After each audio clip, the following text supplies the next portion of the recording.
Okay, so get this. Imagine, right? Imagine being like this young aristocrat, the richest guy in France. Hmm. And instead of like living this life of luxury, you decide to chuck it all, to risk it all, Yeah? to fight for this brand new nation across the ocean. Wow. That's exactly what the Marquis de Lafayette did. Yeah. He became this, like, I don't know, this pivotal figure in not one, but two revolutions. Yeah. The American Revolution and then the French Revolution. You shared an audio excerpt with us, and it really, like, paints a picture of his life. And today, we're diving deep into it. I think what's so captivating about Lafayette's story is that it's so much more than battles and dates. Right. It's really about the power of big ideas, liberty, Right. equality, and how these ideas can shape, like, the entire course of history. I mean, It's interesting because you think about someone who's born into wealth and privilege, right? yeah, You wouldn't necessarily expect them to become, like, a champion of revolution. yeah. What was it about Lafayette's early life? Well, he was born into this noble family in France in 1757. But I think what's interesting is that he was really influenced by the Enlightenment. You okay? This like intellectual movement, Oh, yeah. challenging like traditional power structures, Yeah. emphasizing like individual rights. Uh-huh. And thinkers like Locke and Montesquieu, they were Right. like, oh, the rage, right? Talk about like natural rights, the Uh-huh. separation of powers. Okay, so these Enlightenment ideals weren't just like abstract concepts to him. Not at all. I mean, they really resonated deeply with him, especially after his father was killed in the Battle of Minden, Oh, wow. fighting the British Yeah. when Lafayette was just a boy. So like that experience, Yeah. right, it really fueled his resentment towards the British, Right. and it likely kind of like pushed him towards embracing the American cause Yeah. for independence. And even marriage into another powerful family. Right. Adrienne de Noailles, daughter of the Duke of Ayen. That didn't deter him. He was Yeah. just 19 when he sailed off to America. Yeah. I mean, that's defying your family, your king, Right. your entire world, really. Exactly. He was risking like everything. Yeah. It speaks volumes about his like conviction, right? Right. And his belief in the American fight for liberty. It wasn't just like a youthful like adventure. Right. It was a calculated act of rebellion fueled by a deep commitment to these new ideas about freedom and self-determination. That's a really good point. So he arrives in America, this young French aristocrat. Right. What happens when he meets George Washington, Right. this like seasoned military leader? Yeah. They seem like such an unlikely pair. It's fascinating, isn't it? Yeah. But they form this deep bond, almost like father and son. Wow. Washington saw potential in Lafayette, right? Yeah. His passion, his energy. Yeah. And Lafayette, well, he saw in Washington a model of leadership, integrity, and commitment to the cause. They certainly were an interesting contrast, though, right? You have Washington, this like quiet, experienced leader, Right. and then Lafayette, this like young, fiery idealist. Yeah. You mentioned their shared commitment to the cause, but like what specifically drew them together? Was Yeah. it just that they had a shared enemy in the British? I mean, there was definitely that, right? Yeah. That shared opposition to British rule. But I think it went deeper than that. Okay. Both men, they believed in the ideals of like liberty, Mm. self-governance. Yeah. They envisioned this world where people could determine their own destiny, Right. free from the tyranny of monarchs. Yeah. So this shared vision was like the bedrock of their relationship, Okay. allowing them to overcome their differences in age, background, and temperament. And their bond went beyond just like shared ideals, right? Yeah. There's that story about Lafayette being wounded at the Battle of Brandywine. Oh, right. Washington supposedly insisted that Lafayette be cared for as if he were his own son. Yeah, it really highlights, the depth of their connection. Yeah. Yeah. Here's Lafayette, right? In his first real battle, Right. leading a retreat, gets wounded. Yeah. And Washington is, like, deeply concerned. Wow. Personally invested in his recovery. Now, that was a tough loss for the Americans, the Battle of Brandywine. Yeah. But it sounds like Lafayette proved himself on the battlefield, Yeah. which probably helped him gain influence later on. Right? Absolutely. I mean, his Which- bravery at Brandywine, it earned him the respect of his fellow soldiers. Right. And it solidified his position in the Continental Army. Yeah. It showed that he wasn't just this nobleman playing soldier. Yeah. He was willing to put his life on the line for the cause. And that's important, right? Because his role wasn't limited to fighting. Right. He ended up playing this crucial role in securing French support for the American Revolution. You're right. Lafayette's connections back in France were crucial. Yeah. I mean, imagine being able to leverage your family ties Right? to convince a king To back a revolution. to back a revolution Against another major power. against another major power.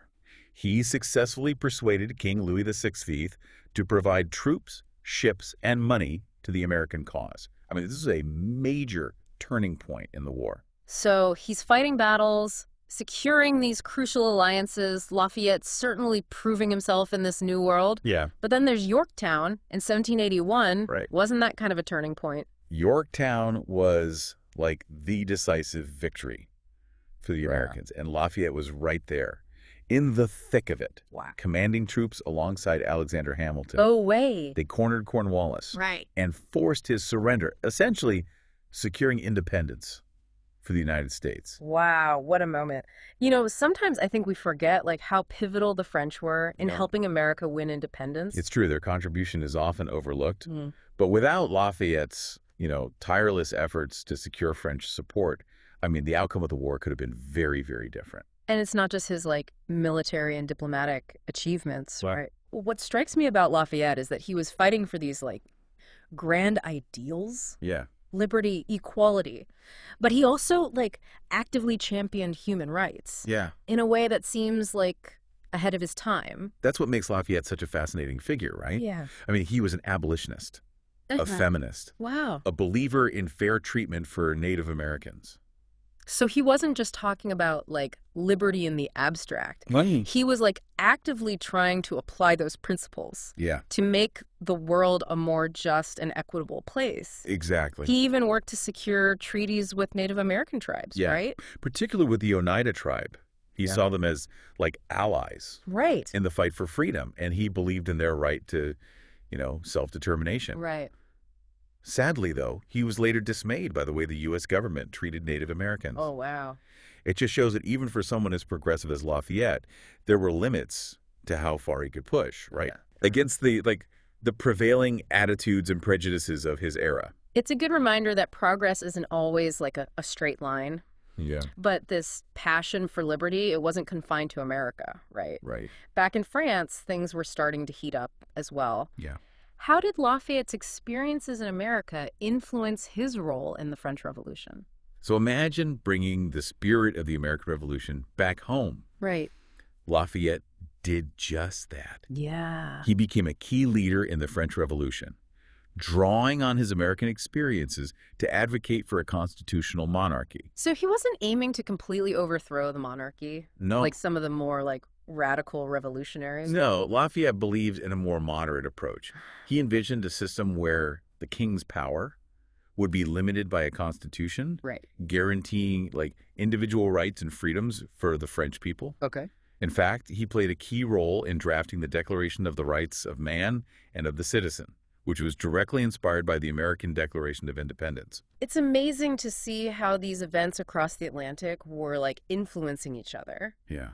But how did Lafayette, the hero of the American Revolution, end up imprisoned during the French Revolution? It seems almost like ironic. It's a tragic turn of events, really. Yeah. As the French Revolution became more radical, Lafayette's moderate stance fell out of favor. Okay. He was seen as too sympathetic to the monarchy, Sure. too reluctant to embrace the more violent and revolutionary tactics that were gaining popularity. Right. He ended up being imprisoned for 5 years, a victim of the very revolution he had helped to ignite. 5 years. That's a long time. What was it like for him during that period? It was a difficult time, of course. Yeah. He was separated from his family Yeah. and faced with the possibility of execution. Wow. But what's remarkable is that even in prison, he held on to his ideals. Really? He refused to renounce his beliefs or betray his friends. And his wife, Adrienne, she stood by him through all of this. Absolutely. She was a remarkable woman. In her own right, she campaigned tirelessly for his release Oh. and even joined him in prison for a time, along with their daughter. Wow. It's a testament to the strength of their bond and their, shared commitment to their ideals. It's a powerful story of loyalty and resilience. Yeah. It makes you wonder how Lafayette managed to emerge from that experience without becoming completely disillusioned. It's true. I mean, the French Revolution was a brutal and chaotic period. Many of Lafayette's friends and colleagues were executed. Right. But somehow he managed to retain his belief in the possibility of a better future, Yeah. a future based on liberty, equality, and human rights. And speaking of a better future, even though he faced these trials in France, his story kind of ends on a much happier note in America. Yes. In 1824, President James Monroe invited Lafayette back to the United States for a grand tour. It was a triumphant return for the aging hero. It's incredible to think about, right? Yeah. This aging hero returning to the nation he helped to create, being welcomed as like a symbol of, that shared revolutionary past. He traveled to all 24 states, greeted by these cheering crowds, hailed as like a champion of liberty. Wow. It was this moment of national unity, with Americans from all walks of life coming together to celebrate their shared history and the ideals that Lafayette represented. What an amazing way to cap off such an eventful life. It must have been incredibly emotional, especially like that visit with Thomas Jefferson at Monticello. Oh, absolutely. Jefferson, nearing the end of his life, insisted on walking halfway down the path to greet Lafayette. Wow. Imagine those two. I know. Revolutionaries, friends, Yeah. and now elder statesmen, Right. embracing, after all these years, it was a testament to their enduring bond Yeah. and the shared ideals that had shaped their lives. It makes you wonder if they reflected on how much the world had changed and how much they had contributed to that change. It's fascinating because Lafayette's tour wasn't just about celebrating the past. Right. America in 1824 was facing new challenges, Well. political divisions, economic uncertainty, and his presence served as this reminder Right.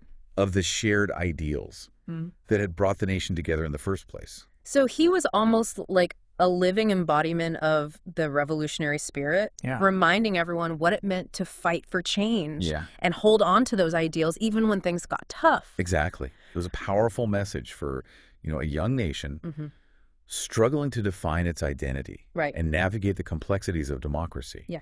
And it wasn't just symbolic. Right. Lafayette used his platform to speak out against slavery Mm.